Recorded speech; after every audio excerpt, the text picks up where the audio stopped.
Trillions of dollars flow through global markets every single day. But here's the trillion-dollar question. How much of that capital is actually creating meaningful, sustainable impact? Can profits and purpose truly go hand in hand? Impact investing is often seen as the answer, with total assets now estimated at over $1.5 trillion globally. But is it really the future of finance and a tool for building a more sustainable world? And if it is, can it become the new normal, not just for big institutions, but for everyday investors too? In this episode, we explore these questions through 3 engaging conversations, each unpacking a different layer of that transition. Welcome to the Geneva Connection, Season 1, created in partnership with Building Bridges. I'm Luca Bernacchi. Let's begin.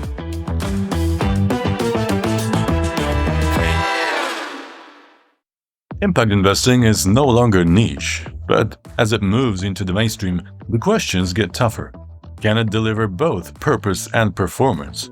And how do we invest for long-term value in a rapidly changing world? In this segment, we look at how capital is shifting towards climate and nature, equity, and emerging markets, and why the most resilient portfolios might be those built for the future. We kick off with Dimple Sahni, Managing Director for Multi-Asset Impact Investing and Anthos Fund and Asset Management. Hi Dimple, welcome to the podcast. To ground our conversation, how do you define impact investing today, and why is it increasingly relevant across different asset classes? Hi, thank you so much for having me, and hello to all of you who are listening to this podcast. Impact investing, in very simple terms, is when you invest your money, whether it's into stocks or bonds or real estate, and you're expecting not only a financial return, so you want to make money, but you're also hoping to make a difference in a social or environmental return. So you're investing in sustainable real estate, green buildings, or you're investing in debt that's going towards affordable housing to help those who can't afford it, or microfinance, giving microloans to tiny entrepreneurs. In impact investing, is there still a clear distinction between public and private markets, or is it becoming relevant across the board? Yes. So a lot of people initially thought that you could only do impact investing through private investments, so venture capital or private debt. But that's changed now because I think people have realized that in order to achieve the world's goals in climate sustainability or reduce inequity, you need to do it through every single type of instrument, including public markets, because that's how most of us invest our monies in the stock market. So I think there's a role for every single asset class, and we're seeing a lot of innovation in the strategies on how you can invest your money, whether it's through your bank, your checking and savings account, or if you have investment accounts by investing in the stock market. And in your panel, we heard about impact investing tackling systemic challenges. Can you walk us through a few scalable models that are making a real difference today? Yes, absolutely. So I think climate is something that most people resonate with. All of our summers are getting hotter, water levels are rising, there's less snow here for us here in Europe during ski season. So that's a system that a lot of people are trying to change. Within that, you can do it through energy, you can do it through water, you can do it through nature and biodiversity. So I think the first thing I would advise people who want to dip their toe into impact investing is, what are you passionate about? What are the issues that really resonate with you? It could be racial and social justice. It could be climate.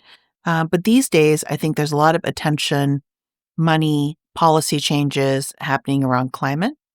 And one of the things people think about is solar and renewable energy. So companies are installing solar panels on their roofs. People are having smart meters at home to control heating. And, the governments are issuing subsidies for every country to generate energy for the grid from solar energy. So I think that's how you have public and private institutions attacking something like renewable energy and getting away from oil and coal to be able to rely differently and live in a smarter world. There's a persistent myth that impact means sacrificing returns. From your experience, How do returns from impact-aligned investments compare? I'm really glad you asked that question because I'm an investor first and foremost. So I think there's room for charity and concessionary returns, but I myself think that you can actually make commercial returns like you would in any other type of investment. I mean, for me, it makes so much sense that if you invest in companies that have stocks or bonds that are built for climate adaptation, that have diverse teams, have good governance, invest in big global emerging markets like India, Latin America, Africa, that these companies are going to stand the test of time. And companies who are ignorant of those markets, of those strategies, of those de-risking techniques are going to become what we call stranded assets. They're going to get left behind. They're not built for the future. So if you think about it that way, it makes so much common sense that you would invest your money along these lines. And I think the key is to have a timeline perspective. You know, if you want to make money tomorrow, you can do it through volatility, crypto, tech, the Magnificent Seven stocks. But, you know, those stocks will be up and they'll be down the next day. But if you want to have a long-term perspective, if you're 22, investing for when you're in your late 20s or 30s, every decade, you know, I think this is a great way to start to invest your money. How do we actually measure the impact? Is it difficult? What are the most effective tools or frameworks for assessing both financial and non-financial performance? The answer is yes. It's very difficult to measure, but it's getting better and easier. So the good news is when, in addition to investing, people realize that measuring the impact was just as important because how can you prove it? And so we've seen a lot of databases, tools, software systems that are actually pulling a lot of information from Bloomberg terminals and Reuters or the balance sheet of companies, the annual reports, that they just scrape the information and put it in a digestible format.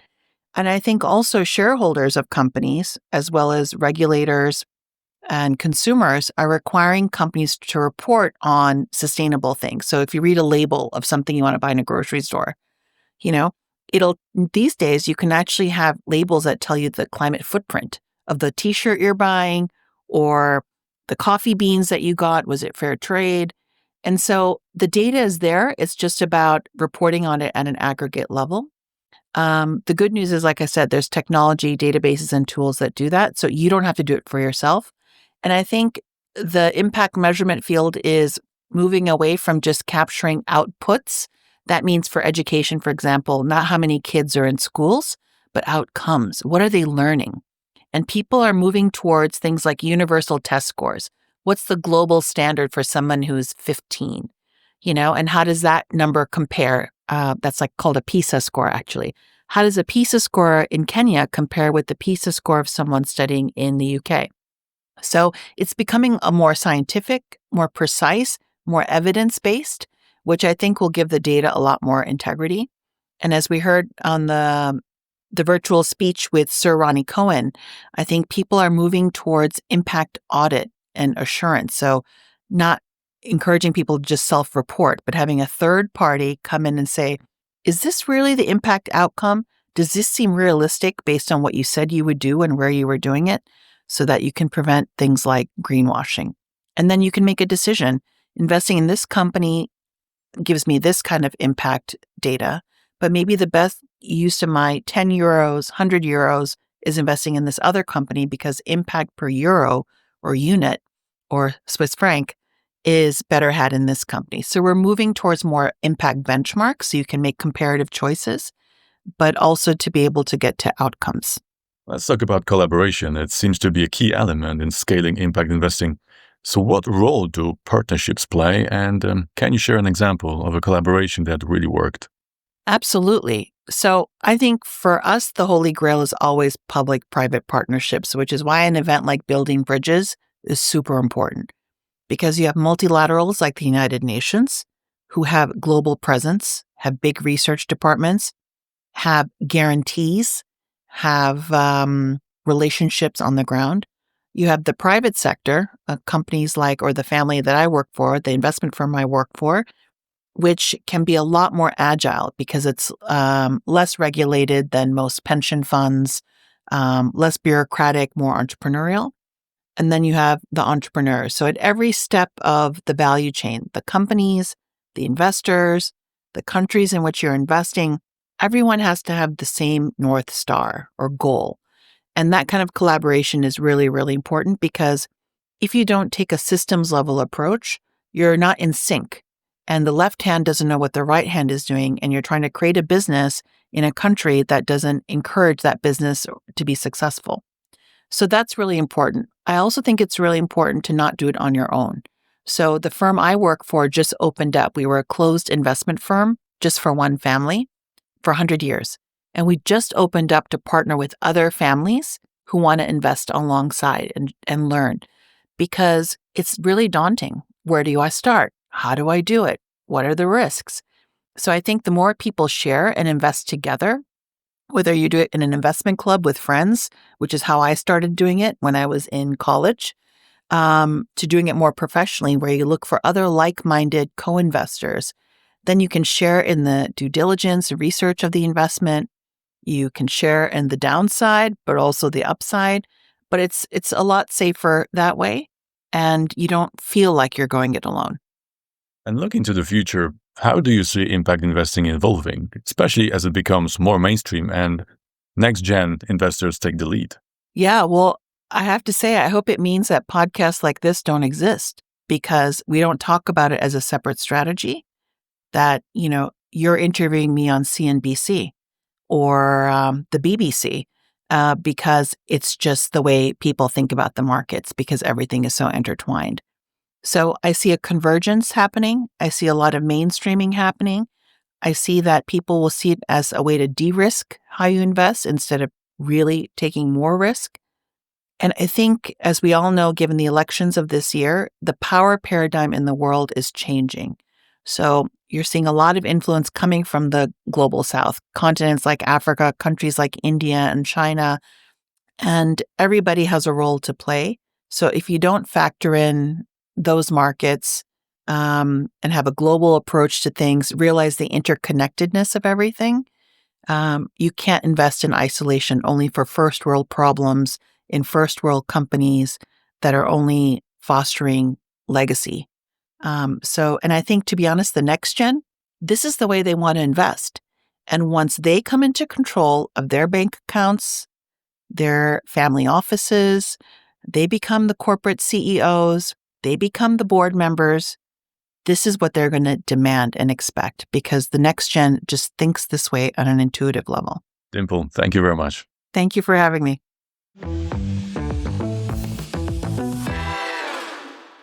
Impact investing is growing, but so is the complexity.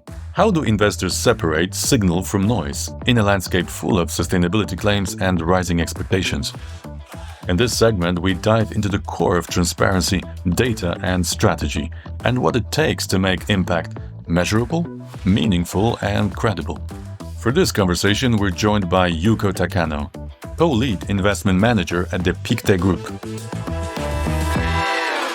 Hi, Yuko. Welcome to our podcast. Thanks, Luca.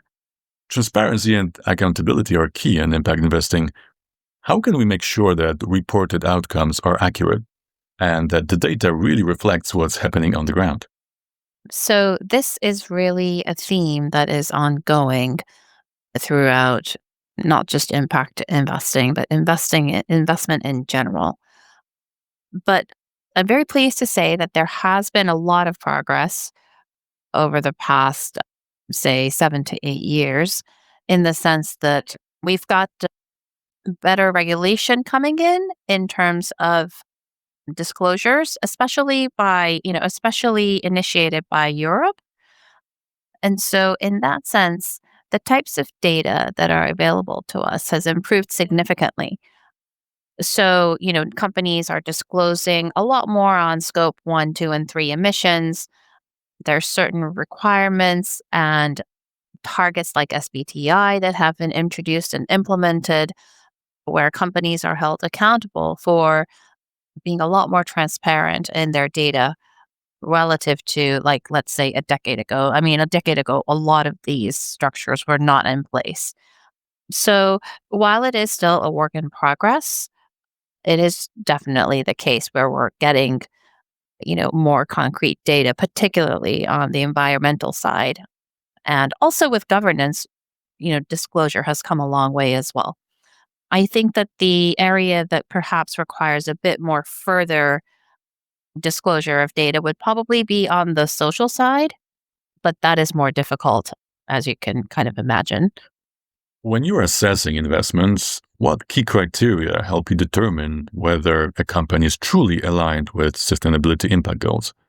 This is a really interesting question. And I think it really depends on the types of funds that you manage, whether you're passive or active. So I manage an active concentrated portfolio. And what we do is like we don't set targets top down. There may be some funds that do, but I think it's incredibly difficult to do for a concentrated portfolio where you have like 40 to 50 stocks. So what the approach that we take is bottoms up.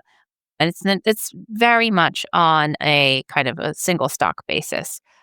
And so when we set targets and criteria, we really look at the fundamentals of the business and see what types of KPIs are realistic or, they are impactful. For example, let's look at a financial institution that is a very, service-driven business, and you kind of have to think about various types of impacts that that financial institution has. But is it really prudent or material to look at, let's say, the environmental impact of a bank in the sense that, and I mean, in this case, I mean like, the bank itself and the bank's business.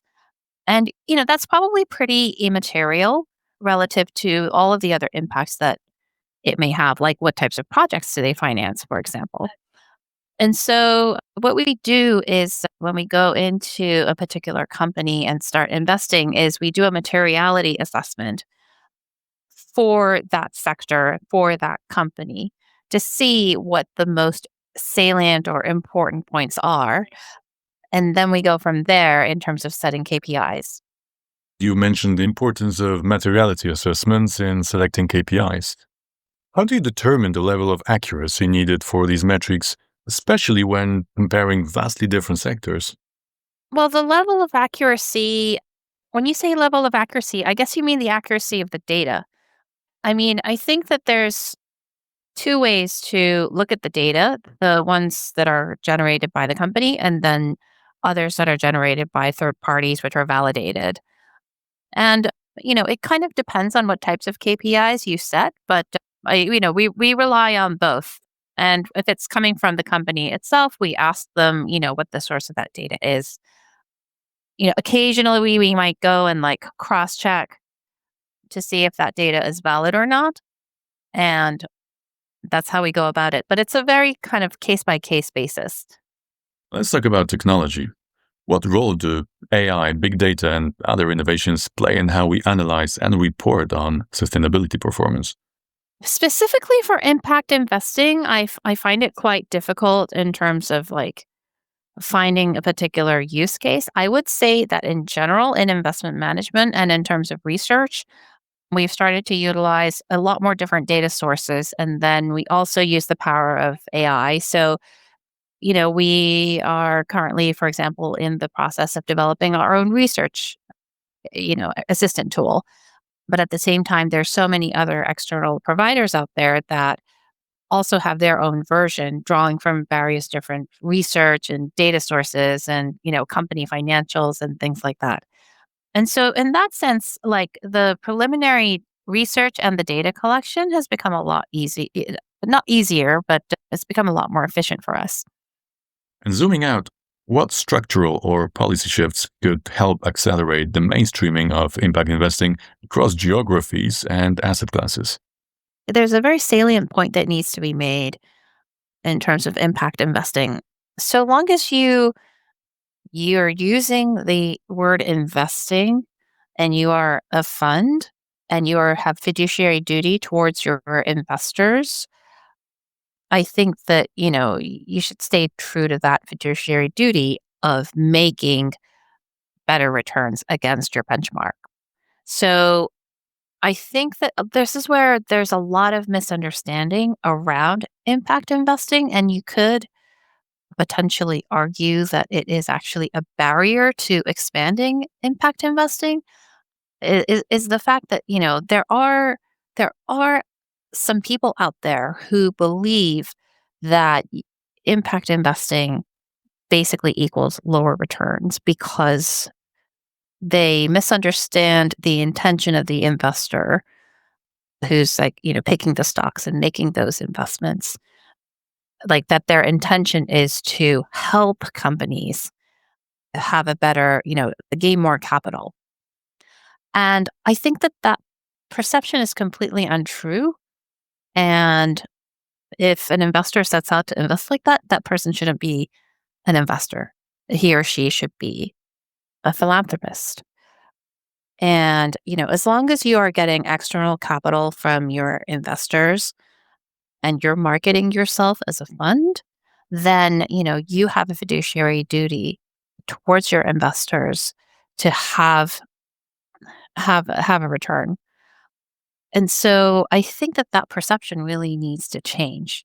Now this was really we talked about this uh quite deeply in the panel that I was in Building Bridges as well, where, if you really want to link impact investing and sustainable investing to, something meaningful, not just on the financial return side, but also, on the sustainability side of things, then you really need to persuade investors that this is a way going forward to, kind of generate positive returns against your benchmark. Otherwise, investors are very smart. Like, would they really put our clients are, clients with, who have put money with their pension funds. And, is that really like a prudent thing to do to just go for companies for the sake of sustainability? And that's a fundamental question that, I mean, I don't think any serious investor would, forego returns for the sake of investing.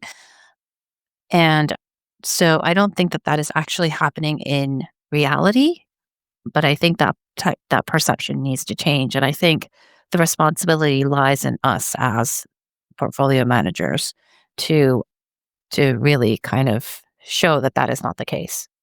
You've hinted at misperceptions about impact investing and fiduciary duty. What needs to change for more investors to see impact as a source of competitive advantage rather than a concession?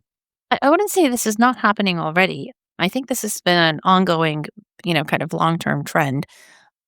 But because, if you take sustainable investing or impact investing and you look at the fund flows of that, there's been ebbs and flows in, you can kind of point to the period of around kind of 2019 to post COVID as like a period when a lot of money flowed into sustainable funds. And then 2022 was sort of like the year of reckoning where, those types of funds were not making great returns and there was a lot of withdrawal in the market. And now there's like, you also have to kind of think about the political environment in certain countries where, they, really focus on fiduciary duty, which is the way it should be. But then on the flip side, it has become so politicized that they consider ESG investing to be like a complete evil. And so you can see the trends of sustainable investing and impact investing ebb and flow, but underlying and underneath it all, I do think that, there's a lot of technological innovation still ongoing, especially around the environment. And if you look at policy changes as well, even in like the US, you see the Inflation Reduction Act, for example, that has, partially impacted the start of, many new projects around, renewables and energy efficiency in the US. So you can see that, there is policy change happening. There is innovation happening in the market. And it's just an ongoing thing. And it's whether impact investing will be completely mainstream is not really about these like innovations or policy changes. I really do think that it's about the perception of investors, as we discussed before. Yuko, thank you very much. Thank you so much. Venture capital is built to scale ideas. But can it also scale impact? In this segment, we explore how VC is backing startups solving the most pressing social and environmental challenges, and what it takes to help those solutions grow without losing purpose. We'll unpack why impact and performance can reinforce each other, how measurement becomes a strategic edge, and how VCs are navigating a shifting policy and investment landscape. Our guest is Kostis Tselenis, managing partner at Swiss Impact Office. Kostis, welcome. Venture capital firms are increasingly prioritizing sustainability. How do they develop and implement impact-focused strategies in their investment approach? It's a pleasure to be here. Thank you so much for the invite. So in principle, venture capital players, when they focus on sustainability, they don't just integrate some impact criteria. They build the entire strategy around it. So beyond just setting some specific impact goals or implementing negative screening criteria. So depending on the individual investment strategies, they directly address specific United Nations Sustainable Development Goals. So it's a dual mandate between financial performance and impact performance, even if some of them are not labeled as impact funds. And we have a lot of examples in this direction. So venture capital funds that are not directly positioning themselves in as an impact fund, if it's a structured product, but still they're addressing environmental and social goals. So this is more or less also our focus on the Swiss Impact Office side. We are focusing on growth stage, high financial performance, and high impact investment opportunities. Startups tackling climate and social challenges face both opportunities and barriers. How can VCs help them scale, not just survive? So I think that the biggest opportunities in the VC space are probably in the intersection of technology and sustainability right now as we speak. And traditionally, venture capital funds are technology oriented. So if we feel that we want to address these social environmental challenges timely, and the time aspect is very important, we need very innovative solutions. And technologies will be one of the strongest tools that we have to reach our goals. And of course, they need to get properly funded. So we see that's a good example on the technology side. We see how fast the AI offering is developing and how it changes the way that we work, the way that we operate. So technologies per definition can provide systemic change, can contribute to systemic change. And this is exactly what we need: innovative solutions, innovative technologies that can build the new economy. Now, on these results are not enough. So to have these technologies, it's okay. To get them funded is also very substantial, but we need also to scale them. And for the scale up phase, we need additional substantial early stage and growth capital on top of the initial funding, the initial financing. And beyond capital, what is absolutely necessary is how can venture capitalists contribute to adding additional resources, opening up their networks, finding the right expertise for this kind of ventures, facilitating strategic partnerships, and also preparing the companies for the follow-up rounds. So bringing on board strategic investors, corporate investors, for example, that can very easily scale up, commercialize these solutions. So without the scale part, I think that the effect of these solutions, even if they're initially funded, is zero. So we need scale up, we need vast commercialization, broad commercialization. And some of the VCs out there, especially in periphery markets, do not have the skills or the networks to be able to do so. So I think that beyond capital, we need this hands-on, very active approach from venture capital investors in order to address these environmental challenges. Otherwise, we will not have any substantial results. You mentioned technology as a key driver. Which sectors do you believe offer the most potential for high-impact VC investments right now? So with venture capital, you can address various themes, right? It's a very broad spectrum. But when we put in the parameter of what are the most pressing issues right now that we're facing, I think pretty much in the themes that we're also focusing on. So first of all, it's climate tech, innovations in carbon capture, either with nature-based solutions as we do it or with carbon technologies, energy storage, definitely. Both these themes are under the enormous pressure of decarbonization. And of course, the push from new industries, new technological advancements, like again, the AI data centers. We need a lot of energy. So energy storage will be catalytic. Renewable energy solutions are going to be catalytic in advancing the data centers trend right now. Sustainable food and agriculture, definitely. Food security is one of the most pressing themes right now. And on the other side, circular economy solutions, for example, how do we address the plastic problem? Plastic alternatives, for example. We go back to technologies again. Waste management solutions. Those are pressing themes right now. And that's why these themes have the priority. I don't have to mention the whole spectrum of the blue economy. We feel that there is tremendous potential there. And since we're talking always about environmental themes, in the context of the just transition, we see more and more innovation and innovative ventures in the social space. Mental health solutions, for example, is very trendy right now. So broad spectrum, it's one of the advantages of impact investing as well, right? It's very colorful, but you can do a lot. But I think those four areas would be the ones that we would prioritize when it comes to venture capital investments and where the markets have the biggest potential for growth as well. How do you balance financial returns with measurable social or environmental outcomes? Well, you don't need to balance them in principle. You just need to make sure that you integrate them at the same scale. Unfortunately, the word balance to a big audience of investors connects to trade-offs.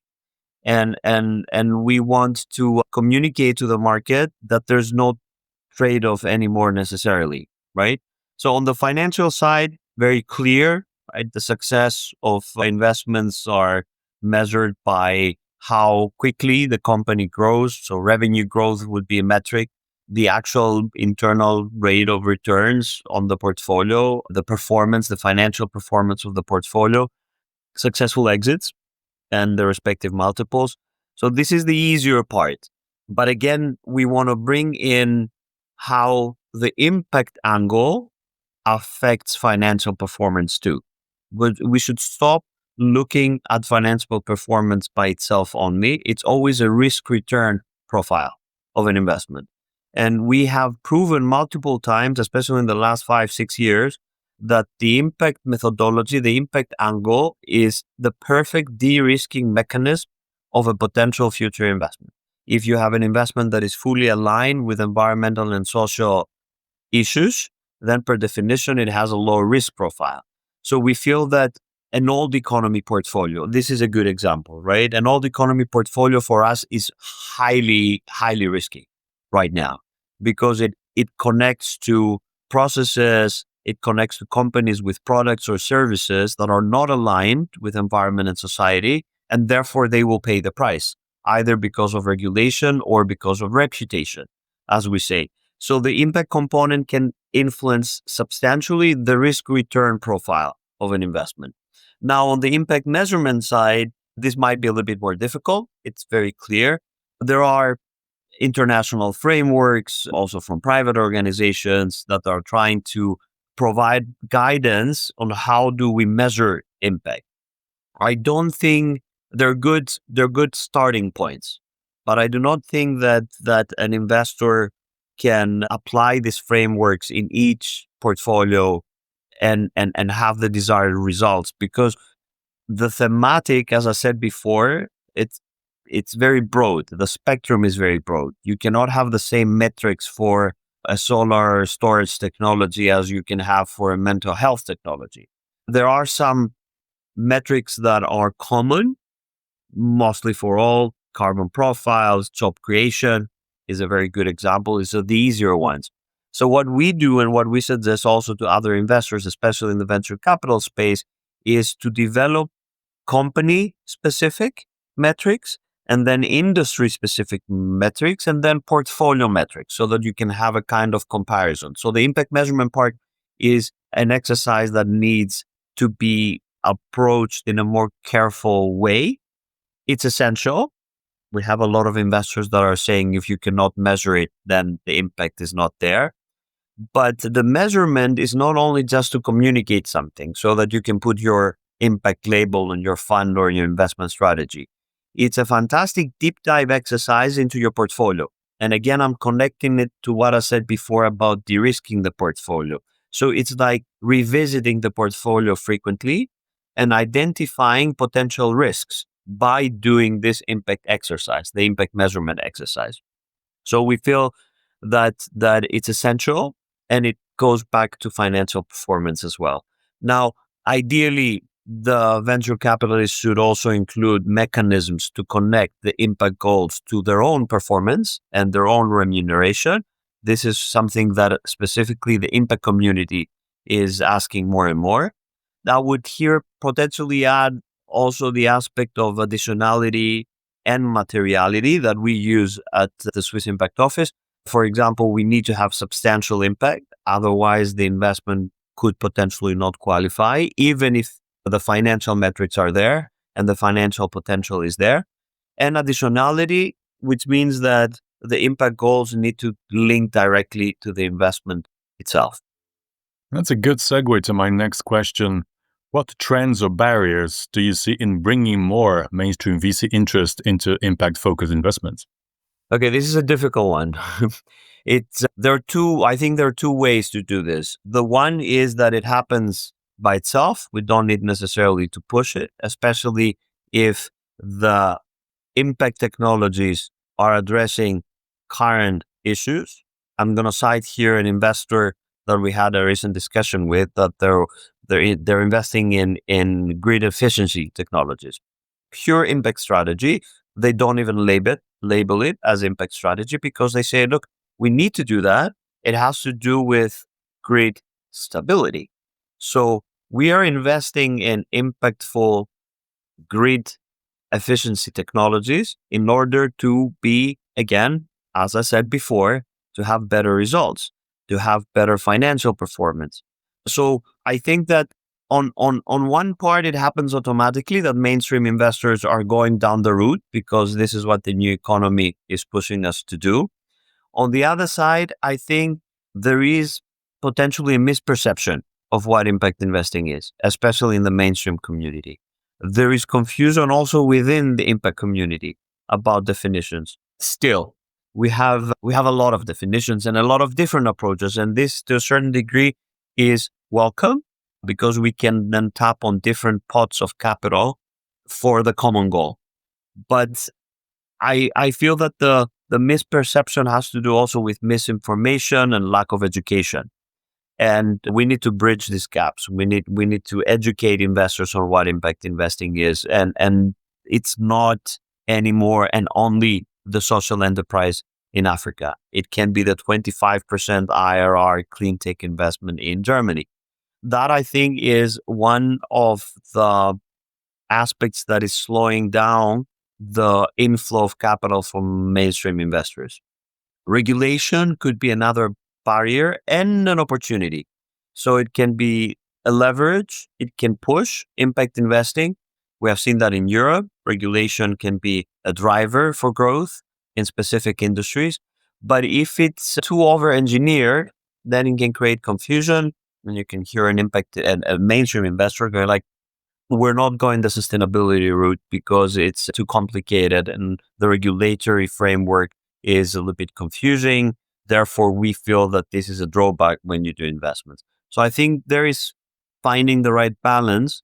So having regulation trigger new investment trends, but not becoming too confusing and too complicated for investors.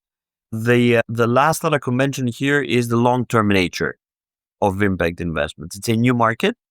Some of the VCs traditionally are used also to shorter investment periods with very high multiples. So shorter exits in principle. Here, it can be both. You can have opportunistically shorter exits because the market is demanding a solution, so you can scale it up quickly. On the other hand, I think that most of them have a long-term nature, and private investors on the one side can provide more patience capital, but venture capitalists not necessarily. So that could slow down the inflow as well to a certain degree.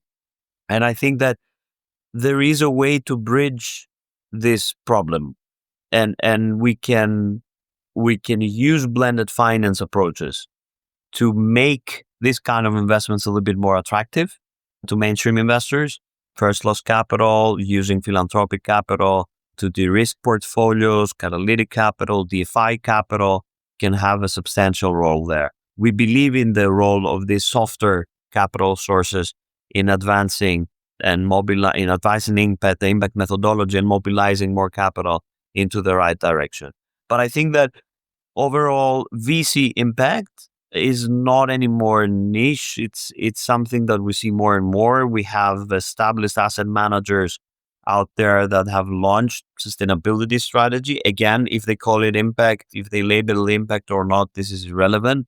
At the end of the day, their portfolios are very highly impactful. So I think that this is changing, and it's changing. The question is how quickly it is changing. We need a couple of trillions every year for the next 10 years to be able to reach the United Nations Sustainable Development Goals. And we're a little bit far from that goal still.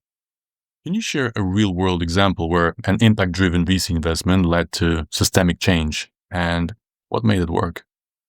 I was very tempted to mention very specific and very successful fund managers. A couple of them we have also financed in the past, but I thought that I would not be able to mention all of them. So I will give you an example of technologies that I was involved in, or venture capital strategies that I was involved in earlier years. We had launched almost 20 years back a very pioneering and I would say visionary solar technology investment strategy with Good Energies.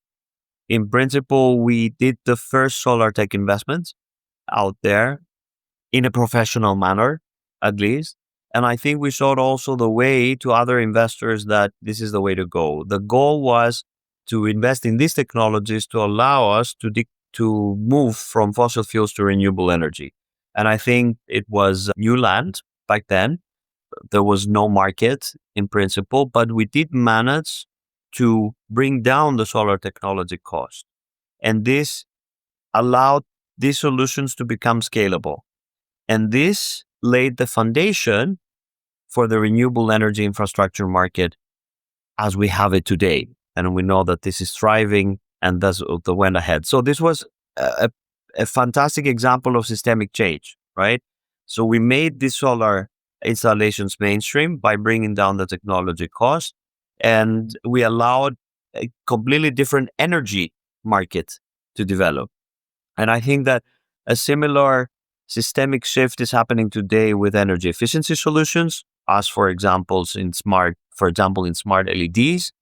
It's happening with energy storage, with grid optimization. As I mentioned before, voltaics is a fantastic example, providing energy security and food security at the same time. So I feel that such solutions can be catalytic in achieving these global, long-term environmental and social goals that we have set. Finally, looking ahead, what shifts or emerging trends do you think will define the future of impact investing in VC?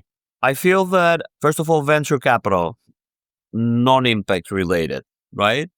I'm happy that in the last 10 years, venture capital has established itself as an asset class with different banks and financial institutions. 15 years ago, you wouldn't have venture capital as part of an asset management portfolio of a private bank, for example. This has changed. When it comes to impact, we're growing. And it, of course, always depends how you define it, but we're still at 1 or 2% of the total investment market globally. And with 2%, we won't be able to achieve a lot.